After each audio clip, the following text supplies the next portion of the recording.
Time for the 49ers Rush Podcast.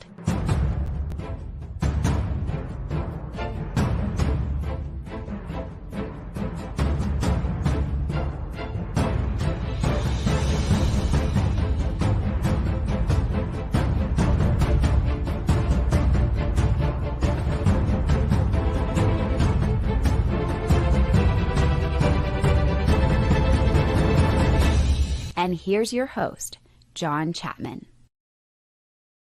What is going on, faithful? It is absolutely incredible to be with everybody today. It's Sunday, which means we're talking football. That's what this day is for, man. It's awesome. Love all the hashtag CCs. The countdown crew is strong.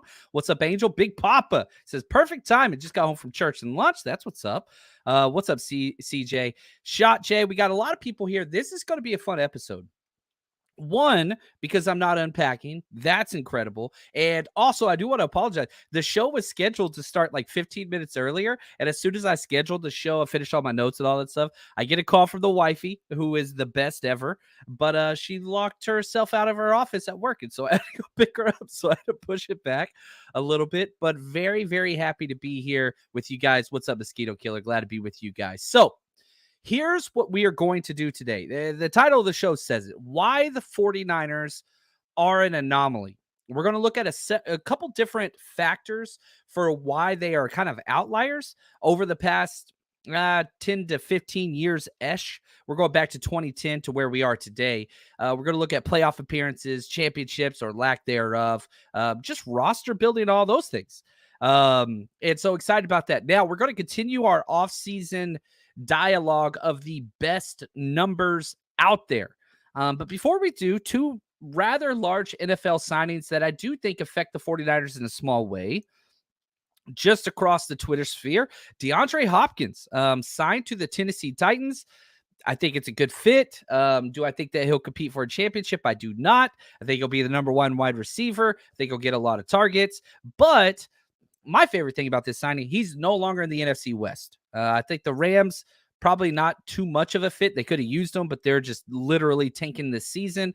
So it's nice to have one of the better wide receivers. And one of the reasons why the Niners went out and got somebody like a Charvarius Ward was to play against these bigger wide receivers, DK Metcalf, Cooper Kupp, DeAndre Hopkins. Hopkins gone now, and they replaced him with Marquise Brown, who's tiny, tiny, tiny. So interesting. Glad that he's out of the division. He was a hell of a player, and I felt like he always played well against the Niners. Glad he is gone. And then a tight end, Evan Ingram, tight end for the Jags, 3-year deal, $41.2 million. Love to see people get paid. Always makes me happy. But I went immediately to George Kittle's deal. He signed his deal, $15 million per year. Evan Ingram's at 13.7. And this is kind of the way in which, top NFL contracts go, because it's just constantly everything's rising. That George Kittle deal just looks better and better every single year. Had one of his best years, especially down the stretch with all the touchdowns. He was scoring double-digit touchdowns. But, man, is there anything that Evan Ingram does better than George Kittle? He's a receiving tight end kind of only, but Kittle's a better receiver than him. He's a better big play guy. He's a better touchdown guy. He's a better reception guy, not to mention everything that Kittle brings in the run blocking game. I'm just saying, you're paying Kittle $1.3 million more per year than Evan Ingram's getting. That is a value. Just if you're looking at those two things, there's more that goes into it, age, whatever else. I get it. I freaking love this deal more and more as time goes on.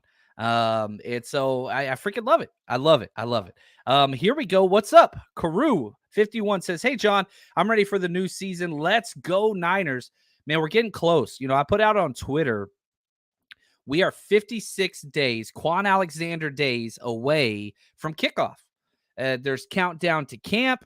There's countdown to, the practices that are going to be open to the public, which I'm hoping. I got tickets. I got one ticket to every single open training camp practice. One of the benefits of now living in the Bay Area. I'm planning on being at all of them. There's one day that I might not be able to make. but I'm trying to finagle around that one. But if you're coming out to practices, man, come say what's up.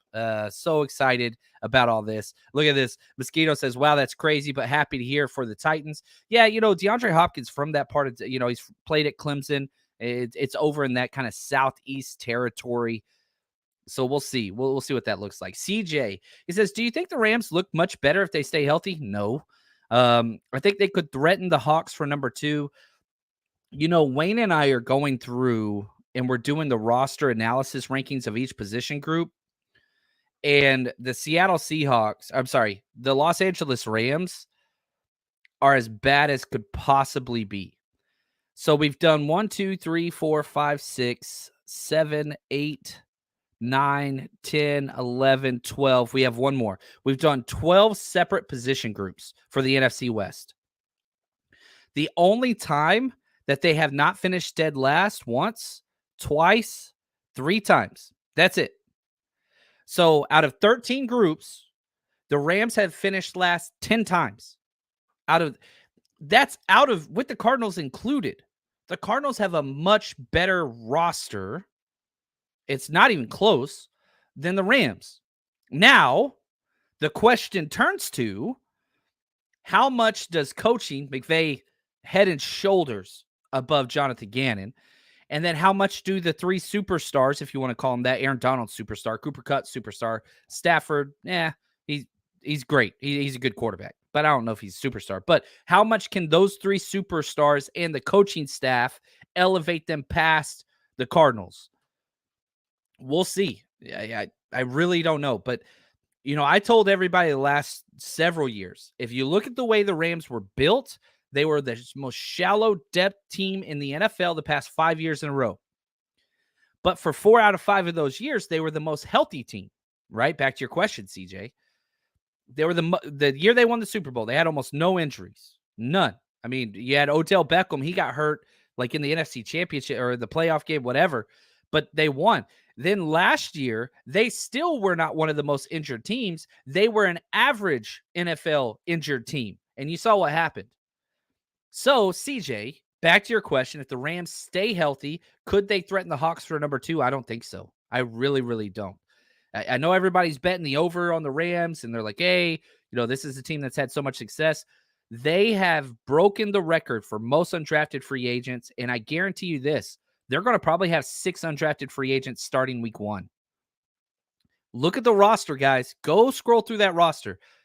It's like a Where's Waldo. They do not have talent. They do not have depth. They've got 3 superstars and a great coach. That's it. It's a bad team. Very bad team. If they have 1 or 2 injuries, they're going to be in competition for the number 1 overall pick, which I do not want. I do not want. That scares me to death. Now, let's go through and appreciate you guys. I'm flying solo today. So if you have your questions and they come through, go ahead. Oh, what's up, Don Burr? We got Don Burr. What's up, Lion King? I love it. Go ahead and tag me. And we can get to that. Look at that. Viking says Bay Area, Chapman now? Yeah. I'm over in El Cerrito, East Bay Area. We spent the day in San Francisco, did some of the tourist traps for the kiddo who's never seen any of that stuff. It was fun. It was a lot of fun. So, but if you have questions or something you want to go over, just tag me in the chat, put @John in there so that I can see it. Micah says this, I don't want the Rams being bad enough to get Caleb Williams, though. I do not want Caleb Williams in the NFC West. I'm hoping that the Rams and the Cardinals both do well enough to not pick in the top 2. Drake May's good, but I'm concerned about Caleb Williams. That's about it. That's about it. So let's talk best 23. We're continuing with our best of number series. And the whole idea is, who is the best player to ever wear the number 23 for the 49ers? I don't care what people did for other teams, just care about what they do in the red and gold. So let's jump into this. Some recent names that are not in contention for best number 23. LaMichael James, Jermichael Hasty, Taylor Mays. Y'all remember him? Yeah, just not there. What's up, Phil? Glad you're here.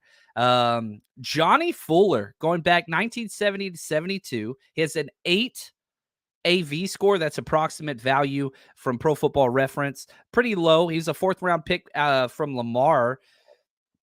Texas boy, 21 starts in 5 years, played in 63 games, 7 career interceptions with the Niners. He's decent. Akello Witherspoon, 2017 to 2020, Niners wanted him to be that corner. He had a 13 AV score, started 33 games, 4 interceptions, just never developed into a physical player, always injured. Now he's starting for the Rams. Like, this is a guy we cut and like washed out at Pittsburgh. Now he's day one starter for the Rams, and there's no competition. Their corners are bad, bad, bad. Now, I think it comes down to 2 players for number 23. We got to talk CMC, Christian McCaffrey. What's up, Jax? I love it. Hey, John, have a great show. Thank you so much. Appreciate your positivity. Means the world to me. Jax is the best. Excited to hang out in Pittsburgh. She's going to be there. I'm going to be there. We're going to have a good time. Going to be a blast. Christian McCaffrey. Now, let's be honest. There's no way we could crown CMC the best to wear 23 ever. He's played in not even a full season, barely over half a season. Now, if you just look at his AV score, he's already at 10. Already at 10. Took him half a year to get there. If he has another half a year like he did with us, then he would be the best ever. There's not a lot of great 23s. But for me, and Pro Football Reference agrees with me, the greatest number 23 to ever play for the 49ers, I'm going Marquez Pope, cornerback, 1995 to 1998. He had an 18 AV score, which is the tops for all 23s. 6 interceptions in 1996 alone. He had a pick 6 as well. Started 39 games with the Niners. Now, the one thing, this doesn't really go into best 49ers player, but he played for every Cali team, all of them. He played for the 49ers. He played for the Los Angeles Rams. He played for the Oakland Raiders, and he played for San Diego. Also threw at a little stint there with Cleveland, 10-year career. Pope was awesome. A lot of fun there. A lot of fun. And, CMC will be that guy, but I don't think that he will. Bump and run specialist, says Nathan. I love it. I love it. Pablo, my top 3 show to watch for the latest Niners news. I love it. Hey, that is an honor and a privilege. Thank you, guys. And if you haven't yet, go ahead and click that like button if you're watching live. And if you're not, if you're listening to the audio context or audio platform, thank you. I really appreciate it. If you can subscribe, rate, review the show, that helps us tremendously on the downloads format. But if you're watching this, man, click that little like button. Doesn't cost you anything. Free way. Help support the show. Helps us out a lot. Thank you, guys. Really do appreciate that. Look at Mosquito Killer. Said, oh, my God, I forgot about Pope. Loved him. Yeah, he was a hell of a player. I really do think that that's something. It's weird. The 90s were an interesting time because you had a lot of really good teams and a lot of legendary players.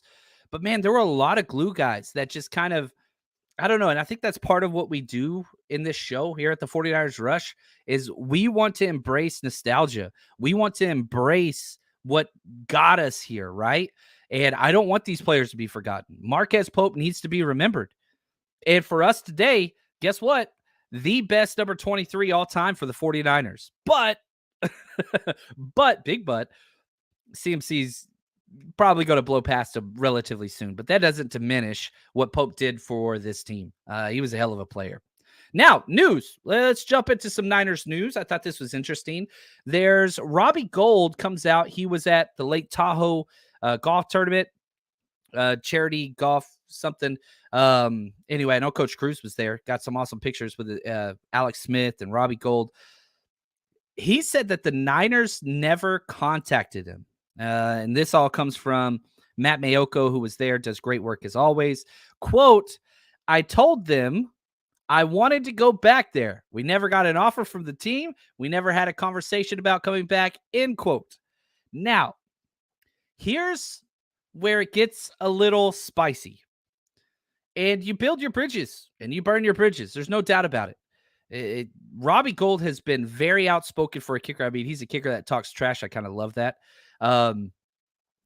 The very first time his contract ended with the Niner, he was very outspoken. I do not want to play for San Francisco. I do not want to play for San Francisco. I want to play elsewhere. I want to play elsewhere. Well, the Niners forced his hand. They franchise tagged him, paid him top tier market money, played out that contract. And then here's where it gets weird to me. I don't think that Robbie Gould was lying or whatever. I don't think that was the case.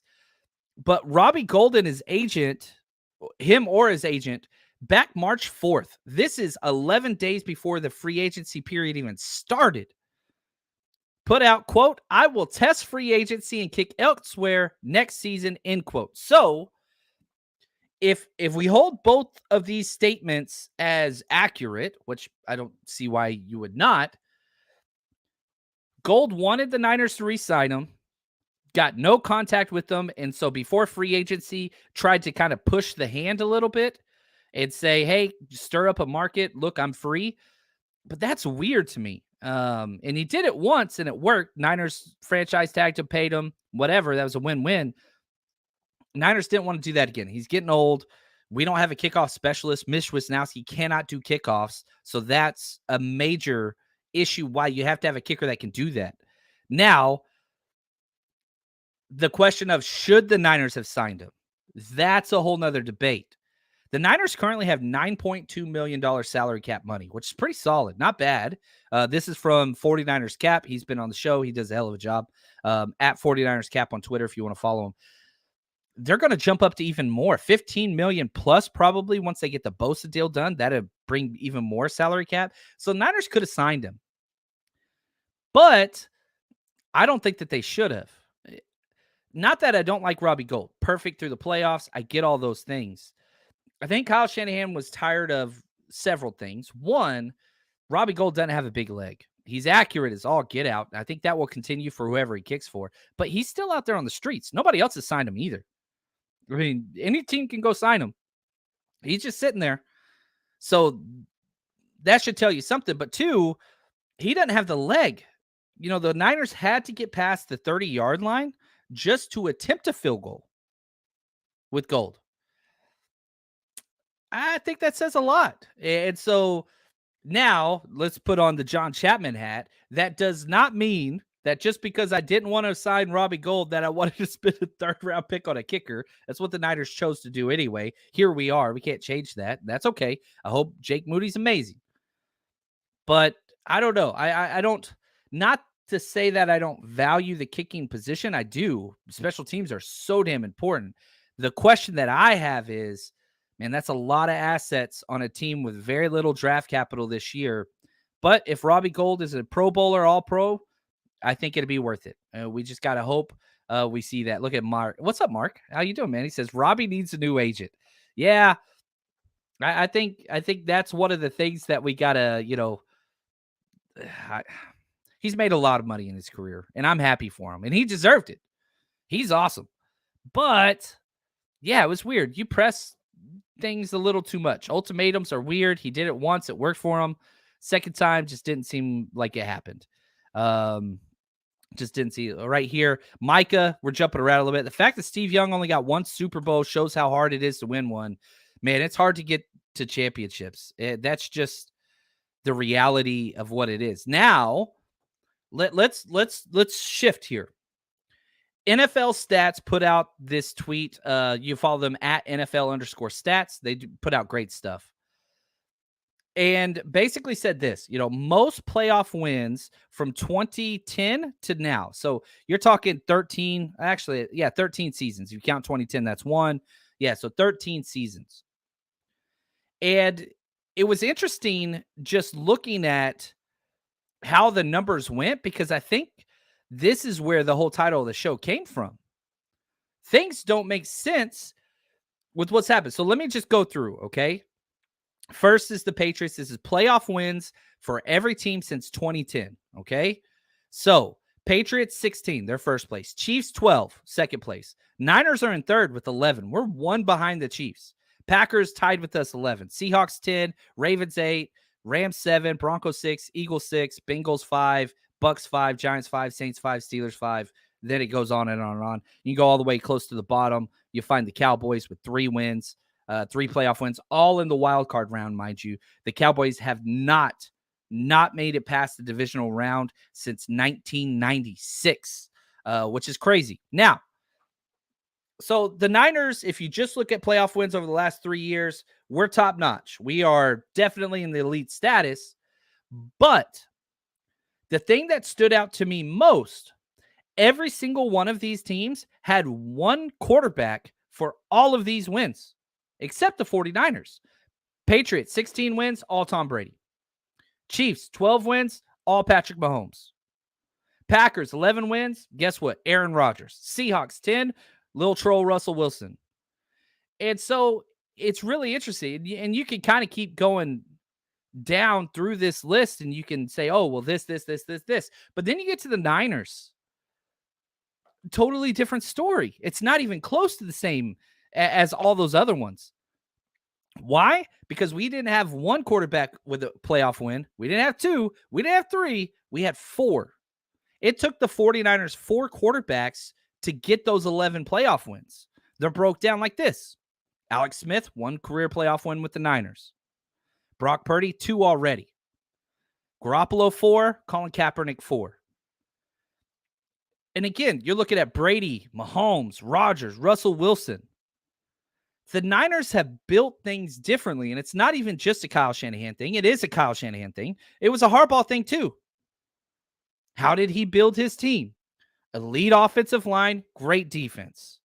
How did Kyle Shanahan build his team? Elite defense, elite playmakers. So you're building different ways. The other teams have built, look, we're going to find an elite quarterback, and that's going to carry our team. That's just what it's going to be. The Niners haven't done that. Now, the flip side of this argument is you could say, and it breaks my heart to even say this out loud, almost every team in the top 9 has won a Super Bowl, except the 49ers. Niners got there twice. Were never able to kind of seal the deal. They got close both times, super close both times. And it's just kind of what it takes, back to, the comment, just that, the fact that right here, Micah, the fact Steve Young only got to 1 Super Bowl shows you how hard it is to win one.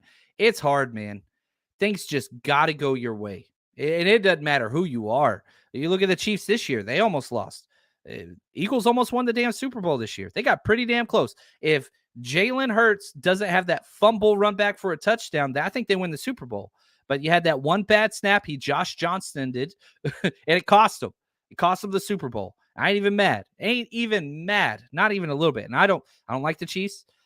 I respect Mahomes. I don't like Mahomes. I respect him.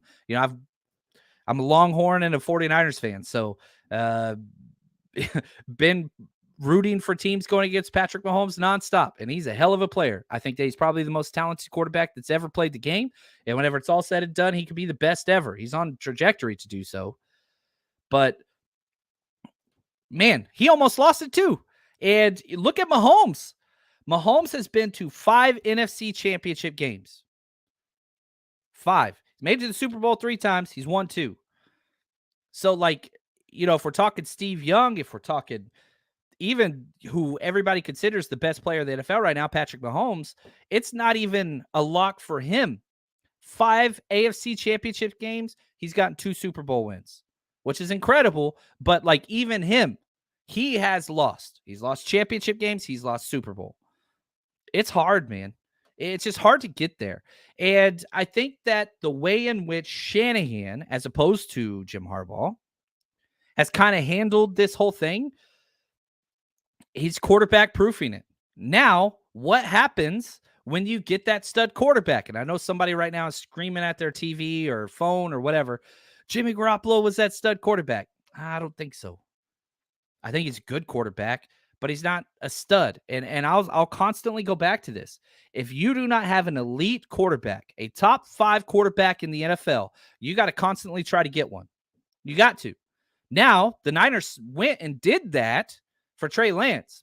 He hasn't panned out yet. Hasn't really played much yet. We've seen him in 4 games. Who knows? Maybe he could be that. We got to see Brock. Was Brock that? He's got hardcore physical limitations. There's no doubt about it. Size, arm strength, whatever. But you look at the damn numbers. That's pretty damn elite. Can he be that long term? I hope so. But man, imagine what you can do with this roster once you do get an elite quarterback. And if Brock and Trey Lance just not continue to be, but turn out to be just average or a little better than average, I hope they go get somebody else too. Not that I'm saying I don't want Brock here. I'm saying Shanahan and John Lynch have built this roster differently than almost any other team in the NFL. You saw teams this year, right? You saw the Carolina Panthers, number 1 overall pick. They go get Bryce Young. Is that team ready to win? No, it's not even close. You see the Houston Texans, right? They go get CJ Stroud. I thought that was the right pick. They trade up and they get Will Anderson. Is that team ready to win and ready to compete? No, it's not. You look at the Indianapolis Colts. They go spend the 4th pick on Anthony Richardson. He's the most athletic quarterback, even over guys like Michael Vick, ever to play the game. Maybe he's great. Are they ready to win a championship? No, they're not. He's building differently. Does that mean he's right? Well, he hasn't won a championship yet. You can talk about all of the, playoff victories, NFC championship appearances, the success that you've turned this franchise around, Kyle Shanahan has. But I don't want to put all the value and credibility on just a Super Bowl win. I don't think that fits. Is Dan Marino not a successful quarterback? Like, come on. He never won the Super Bowl, but damn, he's pretty damn good. I don't know. We'll see. Now, before we get to more questions and comments, real quick, I do have an announcement to make. I'm so excited about this. We have added every single one of the games to the 2023 49ers Rush Road Trip. I'm so pumped about this. And so go get your tickets, 49ersrushroadtrip.com. We're doing 12 games this year. Okay, we had 5. We added a bunch more home games. I'm here. So the games that we have added the season opener, week 3 versus the Giants, Thursday night game. We got a tailgate set up for that one. Week 4, home against the Cardinals. We're going to be there for that one. Cowboys game week 5, we were already doing. Week 8 against the Bengals might be one of the best games of the year. Home game here at Levi's. We'll be there for that. Week 11 against the Bucks. Where's my UK faithful, my European faithful? We got a whole bunch of people coming out from, I think, Germany and UK for that game. That's going to be fun. We added the Seahawks week 14 home game, and we're adding week 18 for the Rams. Go to 49ers Rush Road Trip. All those ticket packages are up now. Tailgates, food, everything. And as every single event that we do from now on, family friendly, anybody under the age of 18 gets in free with an adult, period. Don't have to pay for anything. Don't have to subscribe for a ticket. If you buy a ticket and you bring with you somebody under the age of 18, we got you covered. And we're going to have we're doing a much better job, a conscious effort this year to make all of these events where kids have activities, video game stations at the tailgate. We're doing raffles. We're doing trivia. We're going to have games for kids. We're going to have all kinds of stuff to make sure that this is a memorable experience to build the faithful. Now, if you haven't joined us once before, here you go. Going to 49ers games is awesome. But what's even better than that is going to 49ers games with the faithful, joining the community. And we got you covered. The 49ers Rush Road Trip is going into its 4th year of bringing the faithful together. Night before parties, tailgates the day of. We got you covered. Go get your tickets at 49ersrushroadtrip.com. All right. Loving these comments that are coming through. I got a little behind. It's hard to kind of jump back and forth. It's not one of my best traits, to say the least, but that's okay. That's okay. So let's get through some of these. I love it. Right here, Donald Johnson, CJ. Okay, she is stubborn for greatness. I understand. Poor you. Talking about how CJ, his wife, I think, is a Rams fan. Ooh, that's rough, buddy. So hang in there. Hang in there. Big Papa says comp picks are not 3rd round. Though they are not 4th round, they are just tweeners. Talking about the pick that we used for Jake Moody earlier, I said, I wouldn't spend a 3rd round pick on him. Kyle Shanahan likes to have it both ways. So does John Lynch. And I get it. Those are 3rd round picks. I mean, they're literally 3rd round picks. Kyle Shanahan came out and said, we don't see it as a 3rd round pick. We see it as a 4th round pick. But they are 3rd round picks. It's like literally in the 3rd round, you're day 2 of the draft. But I understand that comment. He says, they're just tweeners. My thing is, third round picks are valuable, even in the back end. And maybe Jake Moody pans out. I hope he does. I keep this picture around just to remind me whenever we were doing the live draft, this was when they announced, this is what me and Brian Carter's face looked like when they announced the Jake Moody pick. I was not excited, not because of anything Jake Purdy has or has not done. I just don't think that you should ever draft kickers and punters. And if you do, maybe the 6th or 7th round. But even then, I felt the same way when we drafted Mitch Wisnowski in the 4th round in the Nashville draft. I hated it. I couldn't stand it. It grossed me out. Still think it was a terrible pick. And Bradley Pinion, who we had on that roster, we let walk. He's top 3 punter now. Top 3. But Mitch Wisnowski's picked it up a lot lately, and I think he's coming off his best year. I hope he continues to do well. They signed him to an extension. I don't know. There were a lot of people on the board that were really, really high up, and for somebody to be like, yeah, but you don't understand what a kicker is. Well, are you also excited about Robert Bill Jr.? Are you D. Winters? All these rookies that went after him. There were guys at that caliber or better that were there. But I'm fully embraced and excited for Jake Moody, and I hope he dominates. I really do. Right here, I have a feeling Moody will be good. When does camp start? Ooh, I love it. So if you see right here, I'll put the dates on the bottom. Rookies report for camp July 18th. That's soon, baby. Soon, baby, soon. That's 2 days. Then after that, we've got the vets reporting to camp July 25th. That's kind of the start date. Right after that, they'll report on the 25th, conditioning. And then, they'll kind of get started with that one. That's when training camp and all that stuff gets going. Then after that, you got joint practices with the Raiders, August 10th and 11th. Then our first preseason game right after that, August 13th. There's not a lot of time. That's all I got to say. Like, the time period of no news, it's kind of done. It is kind of done. So excited about this. Right here, I don't know, observe natural evolution. Anomaly, a team so good we can't win when it matters. Thank you, Kyle Shanahan. Yeah, I would argue you are completely wrong there, but that's okay. Actually, you're not logically wrong. And you finished it with thank you for Kyle Shanahan sarcastically. Man, are you thinking Chip Kelly? Are you thinking Dennis Erickson? Are you thinking Mike Singletary? Are you thinking those guys? Because that's where we were. If every single head coach in the NFL was fired, okay, all 32 head coaches wiped the board, and every single team had their choice of who to hire as a head coach, Kyle Shanahan would not be lower than 3 on any single head coach list. For every single organization, Shanahan would not be lower than 3. It wouldn't be. Because of age, dude can coach for as long as he wants. Work ethic, the community, people that have coached with Kyle Shanahan love him. Go listen to the play callers on The Athletic. Is he got a lot of pride and arrogance? Yeah. That's not necessarily a bad thing. Is he the most humble guy and whatever? No, he's not. And he'll tell you he's not. Work ethic, scheme. There's a reason why every team in the NFL keeps hiring our coaches away. It's Kyle Shanahan. It's not John Lynch. And he's won without Robert Saleh. He's won without Mike McDaniel. He's won without LaFleur. He's won without. You can keep going down the line. The one constant is Kyle Shanahan, and it just keeps working.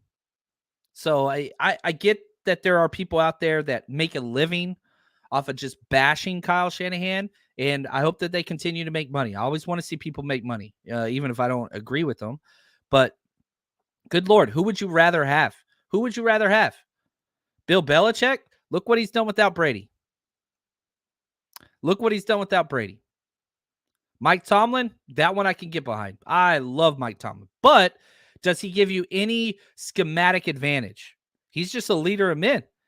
Defensive coach, pretty damn good at what he does. But I don't know, man. Andy Reid? Ugh. I would have a hard time pulling for an Andy Reid team. I know that he's like the most beloved character and all that stuff, but man, he really doesn't care if people beat women and children. It's just not a concern for him. You look at his teams throughout the history of his thing, he has no issues with it whatsoever. Maybe he does, but he sure as hell doesn't mind signing players repeatedly that continually do that. And that sucks. I buy my kids Niners jerseys and Niners clothes, and they can wear that with pride and with respect. Is Kyle Shanahan, John Lynch perfect? No. But I don't have to go through the whole Frank Clark and all that kind of different stuff. And yeah, I'm okay with that. So I don't know. I get that Kyle Shanahan's not perfect. He's not.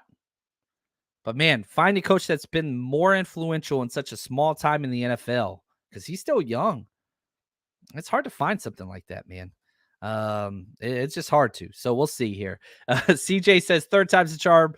We're winning the Super Bowl this year. Yeah, we were perfect 5-0 in the Super Bowl. Then we had the loss against the Ravens in the Superdome. Then we had a loss against the Chiefs down in Miami, which I was at that one.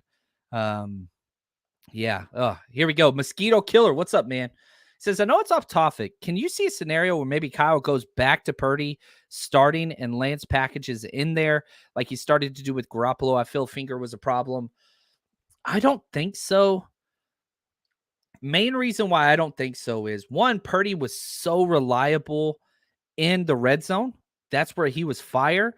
So if you were going to do a Lance package with Purdy starting, it would be short yardage where you can use the run and all that stuff. But I just don't see it. Shanahan came out and said, man, I had a really hard time with rhythm in my play calling when they were rotating out Garoppolo and Lance, which they did for one game. So I don't see it.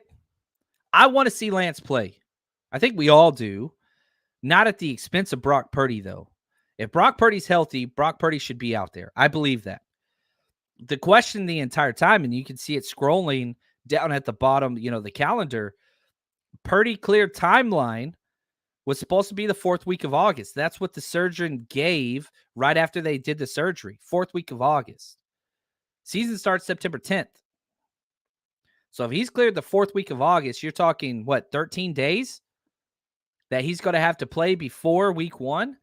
Now you're into decision mode. Do you throw him out there even though Lance has been getting those snaps, even though Darnold's been getting those snaps? I don't know. We'll see. Right here, we got Purdy Super Bowl win is coming. Yeah, Purdy wins the Super Bowl. That dude stays. But I was screaming last year after the first playoff win against Seattle in the wild card round, Purdy should be the starter moving forward. After the Dallas game, Purdy should be the start moving forward. Then you had the NFC Championship. He got hurt. Injuries change everything. A lot of Alex Smith conversation earlier with the Chiefs and the Niners. Guess what? How'd he lose his job? Wasn't because he played bad. It's because he got injured. And so we'll see there. Bomber, Brock is damn good. I agree. Watch this film last season. Guy hit everybody. Very well could be the real deal. I hope so, man. I know you've been out on Trey Lance since the start, Bomber. But yeah, I don't know. I do not. I'm the biggest Brock fan there is, I feel like. Does that mean I don't like Trey? No. But, man, I love Brock, and if he can keep doing what he did, that's great. Did his play go down a little bit in the playoffs? It did, but it's playoff football. That's the way it goes. I want Brock to be the guy. I really, really do. Oh, what's up, Chuck? He says, do you think with a more proficient quarterback in the Shanahan era, we would have 2 Super Bowl wins? Just a thought. Yeah, I mean, you look at the games that mattered that we lost.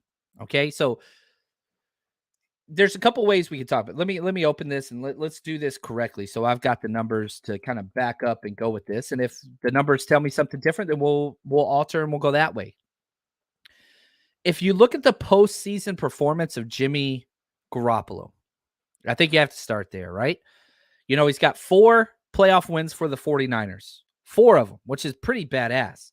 Lost against the Chiefs, not good. He had a great first 3 quarters, finished 20 of 31, 219 yards. No problems there. 1 touchdown, that's not good. 2 interceptions, really, really bad. Only got sacked once, which is interesting. But, yeah, I mean, he just, down the stretch, 4th quarter, he couldn't do anything. He just went catatonic. You had that hit to the head that should have been a penalty, wasn't called, led to an interception. Maybe that changes things. Overthrew Manuel Sanders. Maybe that changes things. Go on down the thing. It's what it is. And it's funny because, I said earlier, I love Quan Alexander. He's one of my favorite players recently, like in the NFL. I just love him. I love his personality, the energy he plays with, the explosiveness. Nick Bosa was asked right after the end of the 2019 regular season when they were still in the playoffs who the defensive MVP should be. And he said, I think Quan Alexander. He hasn't played for us much, but the leadership and the veteran presence and the energy, he's been the soul of the defense. I love Quan Alexander. Dude came back from a torn pec, played in the NFC Championship game we won. He played in the Super Bowl. I argue the worst Super Bowl that took place wasn't Jimmy Garoppolo, it was Quan Alexander. Dropped interception. They completely abused Quan Alexander the entire game. He should not have been playing in that game.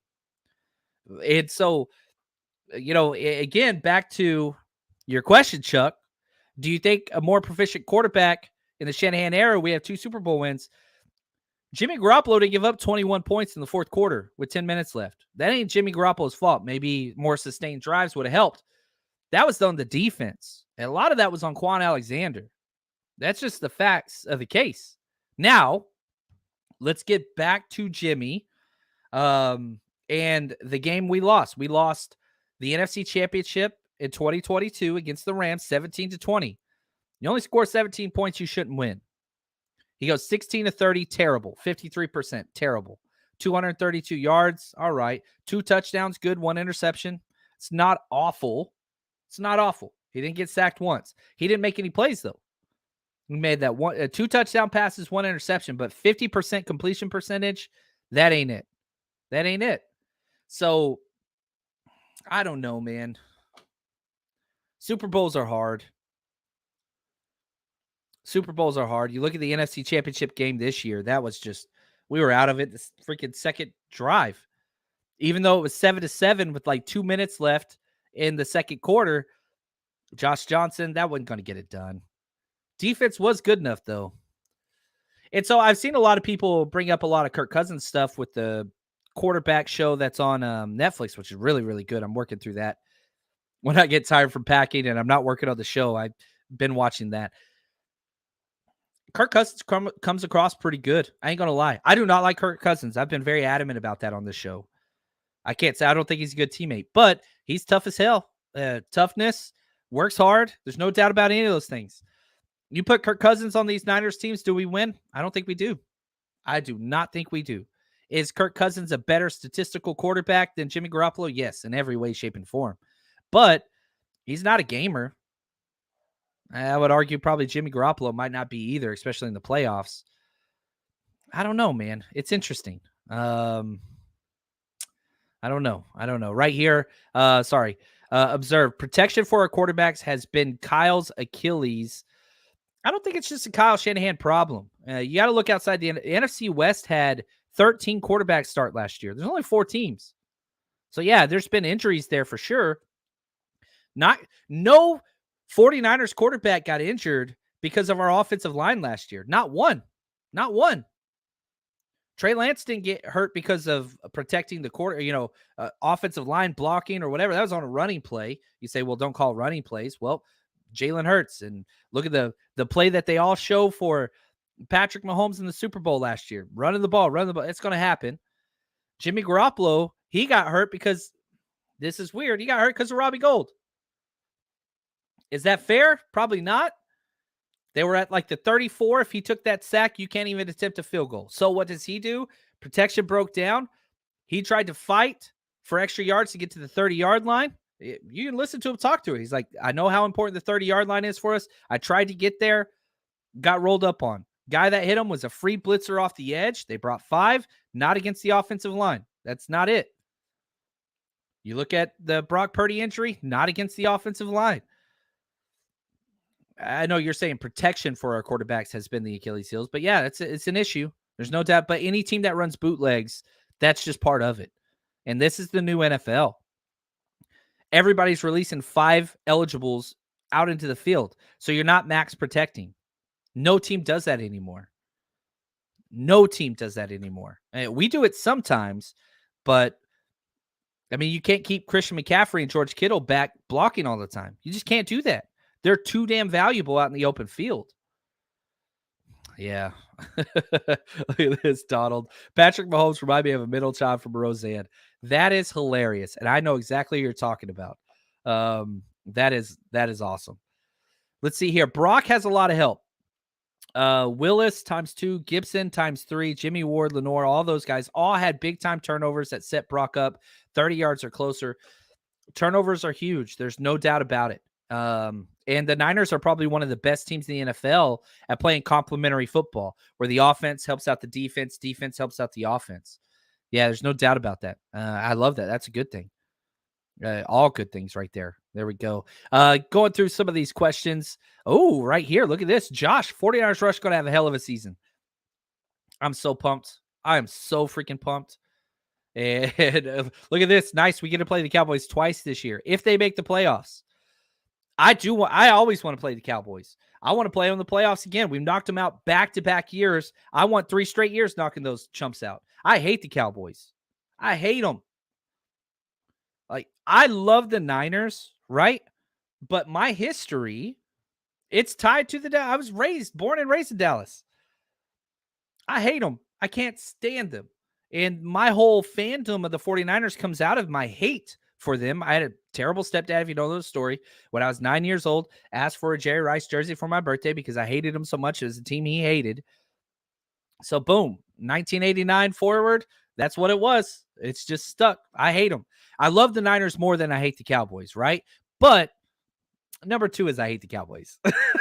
I hate those people. Not the people, but the people. I do hate them. I do. I hate them all. And that's okay. That's okay. Let's see here, right here. Keep going through this. Hate the Cowboys too. Thank you, Justin. See, that's what I'm saying. That's what I'm saying. CJ, do you think they can have a worse last second play to end the season? Oh, yeah. Talking about the Cowboys, that's just coaching matters. You know, I talked earlier in this episode about the difference between the Rams and the Cardinals and how the Cardinals have a much better roster. I would take the Cardinals roster every single day over the Rams. It's not even close. But coaching is so damn important in this game. It's everything. Coaching is so important. And so you look at the Cowboys, it's terrible coaching. On the offensive side, it's terrible. Mike McCarthy is a bad head coach. And you can see it with how often games run bad for him, and he doesn't even admit his mistakes. He just says it was the right call. Really? Running Dak with that much time left was the right call? He swears by it. Him and Dak, they can't grow. They can't get better. Why? Because it's not their fault. Because it's all about ego and me. Then you look at it this year. You're going to put Ezekiel Elliott at the center. What the hell is wrong with you? You deserve all the hate that you get. What's the Dave Chappelle haters ball? Hate. Embrace the hate, man. Come to the dark side. Right here, beating Seattle and Dallas in the postseason. Such an amazing feeling. That was awesome. Those 2 games. I loved it. Josh D. Hopkins to the Titans. We started the show off about that. Love it that he's out of the NFC West. Makes me happy, man. Makes me very happy. Justin, any word on how McKivitz is coming along at right tackle? I think they like it. I think they like it a lot. We'll see when the pads come on. Offensive line is interesting because when you don't have pads on, you kind of lose a lot. You lose a lot. Defensive tackles, defensive edge players, they get such an advantage in 1-on-1s and 11-on-11s when you don't have those shoulder pads on, because the shoulder pads add. One, what's the first thing every single offensive lineman drill does? You got to fit up. You grab the breastplate of the shoulder pads, and that's how you steer. When they don't have that, you don't have that. Plus, what they add to your shoulders and making the gaps narrower.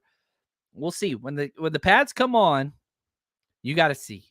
That's when you get to see. So we haven't seen it yet. Uncle Shaggy, what's up, buddy? He says, we have studs on both sides. If we have a healthy quarterback for the season, do you think we can win the Super Bowl? 100%. I've been saying for a while, for 2.5 years, 2023 is the year the Niners are going to win the Super Bowl.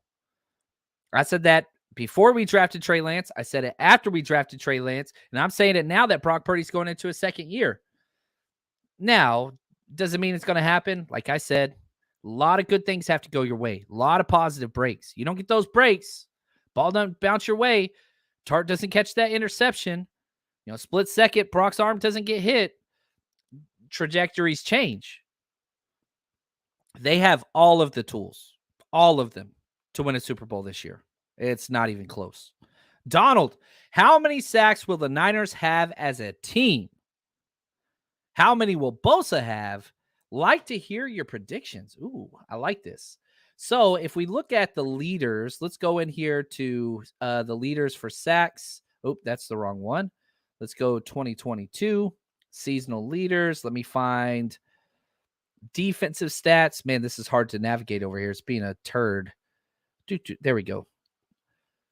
Team defense. So if we look at just what sacks were and what those numbers were last year, the 49ers were, man, they were pretty far down the list. We had 44 sacks last year during the regular season.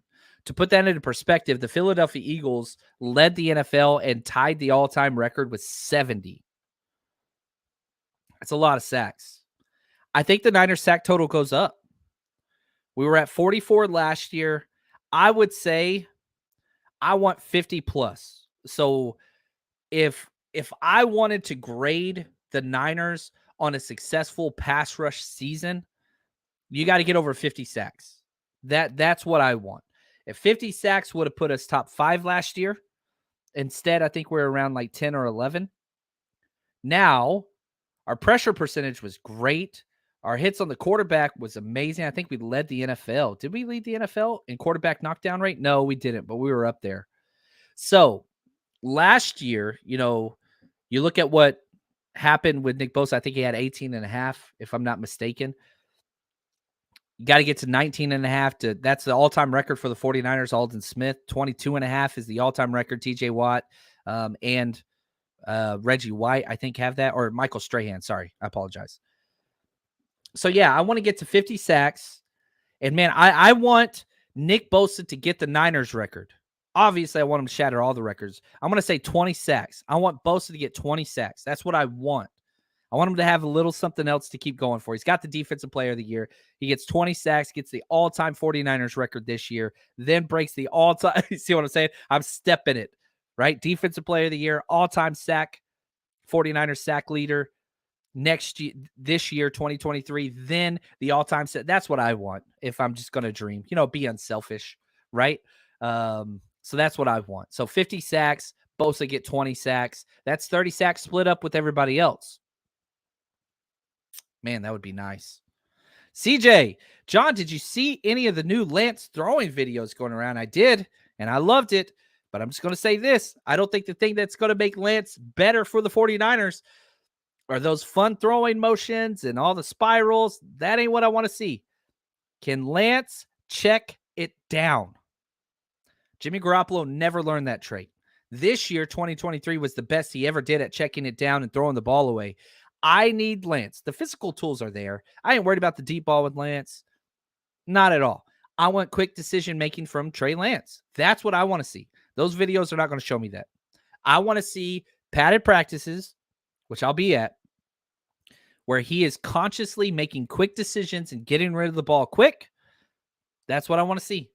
That's what it's going to take for me to be excited about Lance stuff. The dude can throw the ball. He's got a howitzer. That's never changed. And I know everybody wants to break down the throwing motions. I'm sorry. Watch the footwork. I care way more about that than I do his arm stuff too. Oh, Josh says 21.5 sacks for Bosa. Whew. Man, that would be nice. Look at this breakdown. Kurt, Bosa 15-22, Armstead 4-10, Hargrave 6-12, others. Drake. I wonder what's going to happen with Drake Jackson there. Man, if Drake got over 5.5 sacks, I would be so happy. Yeah, I would like that. Chuck says, think rotation good? Do the bookends for sacks? Yeah, there we go. Rotation's good. I love it. I'm excited. Debster says she wants accuracy. That's fair. Here we go. Lance has hospital checkdowns. He struggles. That's what I want to see. I want to see better there. And last comment right here, James says, I think 4 of the D-line will get 10 plus sacks. Bosa, Armstead, Hargraves, Jackson, 10 plus sacks. Yeah, if that was the case, I mean, we had 44 last year. If you get 4 or 10 plus side, it's possible. Hargraves has done it. Armstead has done it. Bose has done it almost every year. Jackson, that would be key. If Drake Jackson gets 10 sacks, holy cow. That would be, whew. Look at this. Bill 6 plus. Golly, that would be incredible. All right. Let's pull this show to a close. Best number 24 all time. Not a lot. Not a lot. There are some recent ones. Best 24, Jordan Mason. He's not there yet. He could be the best ever. Do you guys remember Anthony Booby Dixon? God, he was so fun. Michael Robinson was a 4th rounder for us out of Penn State. He played 62 games for the Niners. Sad news is he goes to Seattle, wins his Super Bowl, and gets a Pro Bowl season there, but not with us. Mike Rumph, 1st-round pick out of Miami, 36 games for the Niners. K'Wan Williams, the Shark, baby. He was here in 2016, but was on the practice squad. Shanahan and them arrive. They keep him. He goes immediately into the starting lineup with Robert Saleh. Played 65 games for the Niners. I love K'Wan Williams. Jimmy Thomas. Look at this. Played his whole career with the Niners, 1969 to 73. Had a 17 AV score. He was a running back, fullback, wide receiver, 1,700 total yards, 12 touchdowns. Delvin Williams, old school, 35 AV score, 1974 to 77. He was a 2nd-round pick out of Kansas. He had 1 Pro Bowl year with the 49ers. In 1976, he led the NFL, or sorry, no, my bad. 1975, he led the NFL in yards per touch, 6.6 yards per touch. 1976 had 1,203 rushing yards in that year. Did have an all-pro season, but that was with Miami, not with us. But yeah, Delvin Williams, just an absolute stud. And I think, what's this number 24, you got to go old school. That's just where it is until Jordan Mason pans out. J.D. Smith, we're going all the way back to the 50s and 60s. I was not aware of this player. 56 to 64, he had a 36 AV score, which is incredible. He was a fullback and halfback. 77 49ers starts, 2 Pro Bowls, 2 All-Pros. Or no, he had a 2nd-team All-Pro in 1959. He was 5th in MVP voting that year. Listen to this. Listen to this names. Johnny Unitas, he won the MVP. Jim Brown was 3rd. Sam Huff was 4th. And J.D. Smith was 5th. 42 career touchdowns for J.D. Smith. Love it, man. And again, this is way before my time. But he has donned the red and gold. He has lit up the NFL, played for a long time. J.D. Smith, love it, man. Got to embrace the past if we're going to understand the future. So important. But, man, this was a fun episode. Hopefully you guys enjoyed this.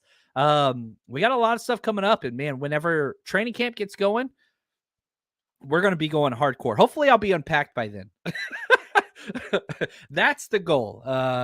Back to unpacking boxes once I get this loaded everywhere. Thank you guys. Really appreciate everything. And got to give a shout out to our executive producers because without them, this show just does not exist. 49ers George 365. Kilted Niner. Philip K. David G. Timothy R. You are the best. Thank you for all the support and the help in growing this channel. And for everybody else out there, just want to say thank you. And until next time, stay strong, faithful.